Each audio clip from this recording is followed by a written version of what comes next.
Llegó el momento para la economía en France 24, es por eso que doy la bienvenida a Juan Pablo Lucumí. ¿Qué tal? Hoy mejor que ayer es momento de hablar de números.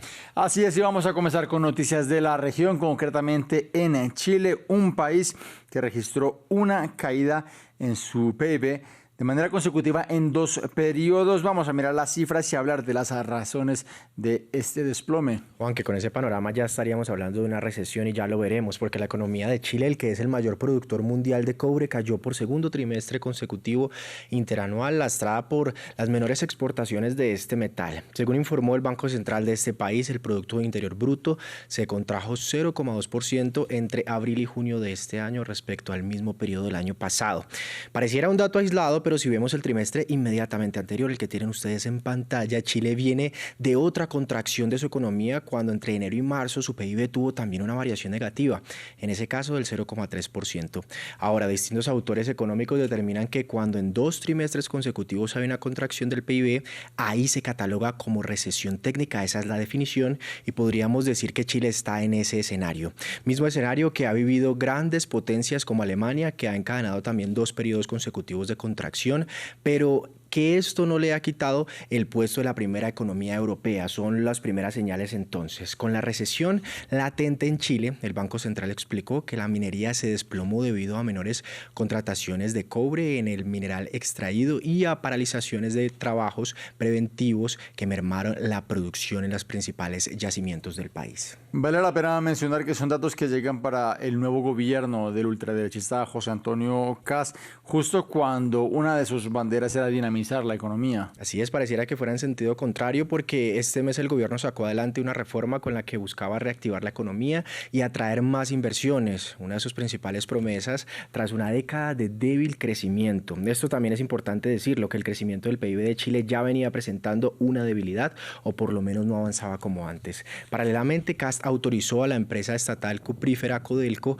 para que reinvirtiera por primera vez la totalidad de sus utilidades en la operación, con el fin de aliviar su deuda e impulsar su producción. En el segundo trimestre, la pesca y la construcción también registraron descensos, mientras que los servicios personales y el comercio, los sectores más dinámicos del trimestre, compensaron en parte ese deterioro global que vimos del 0,2% de ese número negativo. Lo compensaron, si no hubiera sido así, pues sería mucho más profundo. En su intento por impulsar la inversión privada, Kast también incluyó en su reforma legislativa una rebaja gradual del impuesto a las grandes empresas del 27 al 23% en un plazo de 4 años, una medida que le ha costado su popularidad con gran parte de los ciudadanos, y evidentemente decir que Chile ahora está en recesión técnica pues no es nada bueno para su imagen. Todavía con noticias de América Latina tenemos que hablar de la otra cara de la moneda que se registra en un país como en Venezuela, que registra datos positivos en lo que se refiere a su Producto Interno Bruto. Así es, Juan, lo anticipan los informes del Banco Central de Venezuela. No es la primera vez que pasa que su PIB avanza con fuerza, pero ahora tiene razones particulares. Los datos muestran que el crecimiento económico en el segundo trimestre de este año en Venezuela se cifró en 7,14%, es decir, su PIB avanzó ese porcentaje entre abril y junio, si se compara ese mismo periodo con el del año pasado.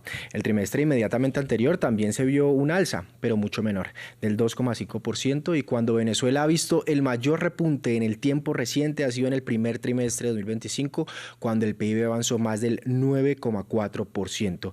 Para esta ocasión, en el dato más reciente, el Banco Central de este país dijo que la economía se ha visto impulsada principalmente por un incremento de casi el 10% específicamente en la actividad petrolera, el corazón de la economía del país suramericano, en un año marcado por una mayor apertura en los sectores como el petrolero, el minero y el eléctrico, en medio también de una estrecha colaboración entre Caracas y Washington, que hemos visto cómo la presión de Estados Unidos está ahí para cambiar las leyes de este país caribeño. Más noticias de la región, pero vamos a cambiar el tema. No vamos a hablar ya de crecimiento económico, sino de lo que ocurre en Bolivia y la censura al ministro de Economía.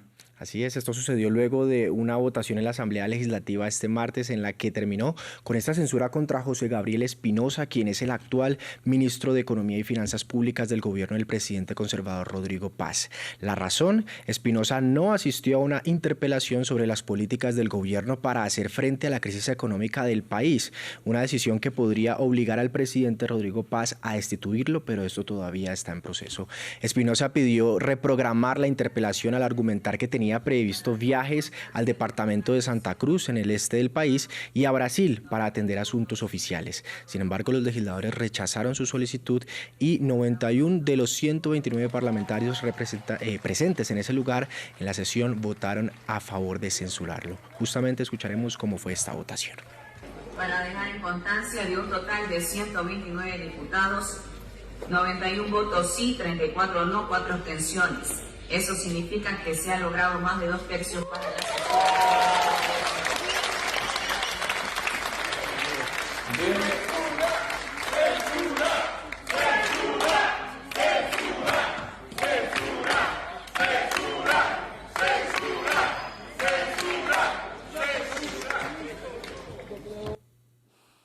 Más noticias, vamos un poco más al norte para hablar de una de las noticias del día, el nuevo juicio contra el gigante tecnológico Meta. Así es, continúa más bien otra vez en los estrados. Esta vez se le acusa de diseñar a sabiendas y de forma deliberada funciones que crean adicción a sus plataformas entre los menores de 13 años. Esta es la tercera incursión a tribunales que la empresa tecnológica tiene en este año, tras veredictos desfavorables en los casos celebrados en Los Ángeles y Nuevo México. Por ahora se espera que este juicio tenga una resolución para inicios de octubre.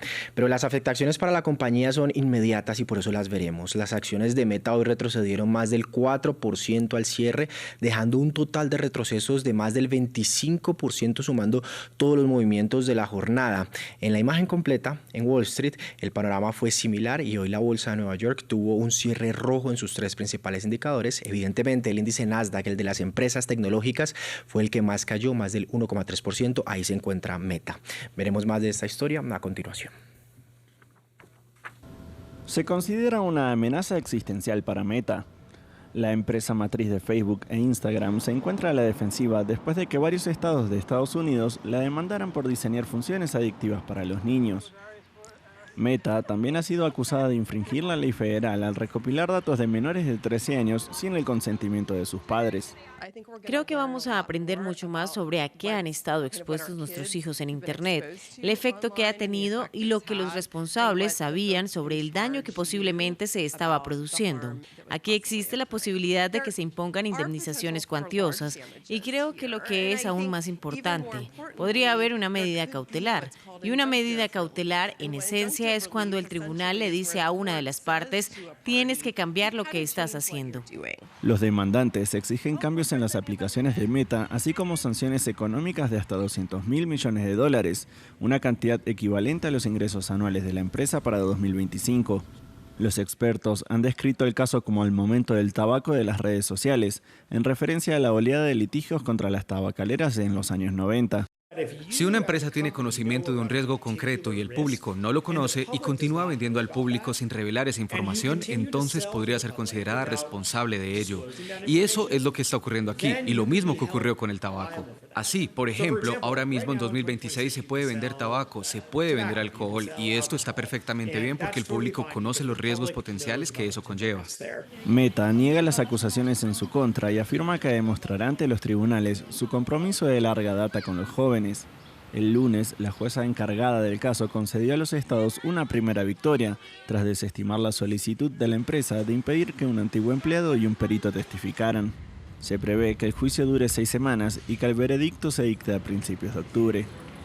Juan Pablo Lucumí con la información económica, gracias. Ha sido un placer acompañarlos. A ustedes también el agradecimiento y como siempre la invitación a que se queden aquí en la pantalla de France 24.